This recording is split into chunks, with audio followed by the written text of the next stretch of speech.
Deutéronome, chapitre 10. Les nouvelles tables de la loi. À cette époque-là, l'Éternel m'a dit « Taille 2 tables de pierre pareilles aux premières, et monte vers moi sur la montagne. Tu feras aussi un coffre en bois. J'écrirai sur ces tables les paroles qui étaient sur les premières tables que tu as brisées, et tu les mettras dans le coffre. J'ai fait un coffre en bois d'acacia. J'ai taillé 2 tables de pierre, pareilles aux premières, et je suis monté sur la montagne, les 2 tables dans la main. L'Éternel a écrit sur les tables ce qui avait été écrit sur les premières, les 10 paroles qu'il vous avait dites sur la montagne, du milieu du feu, le jour de l'assemblée, et il me les a données. Je suis reparti et je suis descendu de la montagne. J'ai mis les tables dans le coffre que j'avais fait, et elles sont restées là, comme l'Éternel me l'avait ordonné. Les Israélites sont partis de Béroth Béné Jaakan pour Moséra. C'est là qu'est mort Aaron et qu'il a été enterré.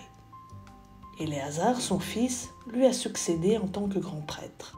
Ils sont partis de là pour Gudgoda et de Gudgoda pour Jotbata, région où il y a des cours d'eau. C'est à cette époque-là que l'Éternel a mis à part la tribu de Lévi et lui a ordonné de porter l'arche de l'alliance de l'Éternel, de se tenir devant l'Éternel pour le servir et de bénir le peuple en son don. C'est ce qu'elle a fait jusqu'à aujourd'hui. Voilà pourquoi Lévi n'a ni part ni héritage avec ses frères. L'Éternel est son héritage, comme l'Éternel ton Dieu le lui a dit. Je suis resté sur la montagne comme précédemment, 40 jours et 40 nuits. L'Éternel m'a exaucé encore cette fois. Il n'a pas voulu te détruire. L'Éternel m'a dit « Lève-toi, va marcher à la tête du peuple, qu'ils aillent prendre possession du pays que j'ai juré à leurs ancêtres de leur donner. » Appel à obéir à Dieu. Maintenant, Israël, que demande de toi l'Éternel ton Dieu ? N'est-ce pas que tu craignes l'Éternel ton Dieu, afin de marcher dans toutes ses voies, que tu aimes et serves l'Éternel ton Dieu de tout ton cœur et de toute ton âme, que tu respectes les commandements de l'Éternel et ses prescriptions que je te donne aujourd'hui, afin d'être heureux ? Voici, c'est à l'Éternel ton Dieu qu'appartiennent le ciel et les cieux des cieux, la terre et tout ce qu'elle contient. Et c'est à tes ancêtres seulement que l'Éternel s'est attaché pour les aimer. Après eux, c'est leur descendance. C'est vous qui l'a choisi parmi tous les peuples, comme vous le voyez aujourd'hui. Circoncisez donc votre cœur et ne vous montrez plus réfractaires.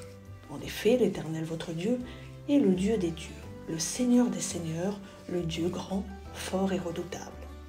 Il ne fait pas de favoritisme et n'accepte pas de pot de vin. Il fait droit à l'orphelin et à la veuve. Il aime l'étranger et lui donne de la nourriture et des vêtements. Vous aimerez l'étranger, car vous avez été étrangers en Égypte. C'est l'Éternel ton Dieu que tu craindras, c'est lui que tu serviras, c'est à lui que tu t'attacheras, et c'est par son nom que tu prêteras serment. Il est ta gloire, il est ton Dieu, c'est lui qui a fait au milieu de toi les actes grands et redoutables que tes yeux ont vus. Tes ancêtres étaient au nombre de 70 lorsqu'ils sont descendus en Égypte. Et maintenant l'Éternel ton Dieu a fait de toi une multitude aussi nombreuse que les étoiles du ciel.